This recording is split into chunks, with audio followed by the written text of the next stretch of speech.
Tout compte fait, Éric Revel. Bonjour Éric. Bonjour Patrick, bonjour à tous. Et la disparition de la reine qui correspond à une époque où le Royaume-Uni traverse une crise énergétique et économique majeure. Alors un peu comme toute l'Europe, mais les Britanniques qui sont particulièrement frappés aussi. Oui, c'est vrai que ce moment est frappant. Au moment où la reine Elisabeth quitte ce monde, le Royaume-Uni traverse, oui comme nous, c'est vrai, une crise économique, disons, violente. Hors de l'Europe, depuis le Brexit, évidemment, le pays, le Royaume-Uni, est touché de plein fouet par l'inflation, vous l'avez dit, plus de 10%, mais aussi, écoutez bien, parce qu'il est arrivé de très difficile pour les Britanniques, un triplement à partir d'octobre, un triplement de la facture de l'électricité. Les consommateurs outre-Manche s'inquiètent beaucoup pour leur pouvoir d'achat.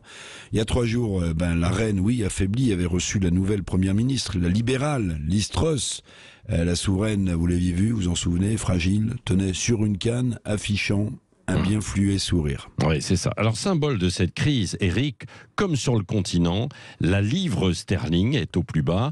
La crise sociale semble s'installer outre-Manche. Ah oui, la crise sociale risque même d'être violente. Alors, se comparer, c'est peut-être se rassurer, j'en sais rien, peut-être plus violente qu'elle risque de l'être chez nous. Les banques alimentaires, par exemple, c'est un signal, rouvrent dans plusieurs régions outre-Manche.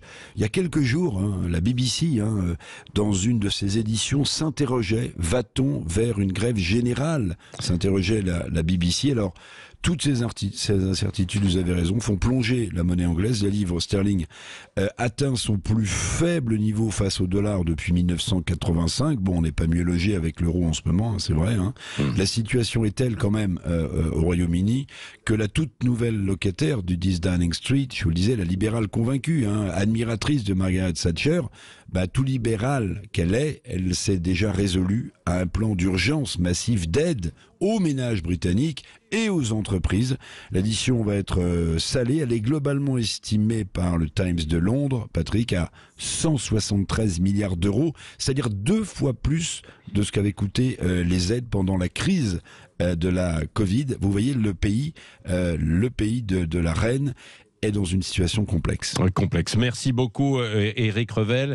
Et vous avez évoqué ces factures qui explosent. Il y a un mouvement en Grande-Bretagne qui a été lancé, c'est le mouvement Don't Pay. On ne paye pas les factures qui explosent, notamment pour les entreprises, aussi des particuliers. Eh bien, sachez qu'en France, il y a eu le même appel qui a été lancé par Fabien Roussel, le patron du PC. Il appelle les maires, les présidents des collectivités, mais aussi les entreprises qui sont non soumis aux tarifs réglementés de l'énergie, à ne pas payer leurs factures lorsqu'elles explosent. Nous en parlerons avec notre invité, Yann Brossat, justement, du Parti communiste, qui sera avec nous tout à l'heure à 8h15.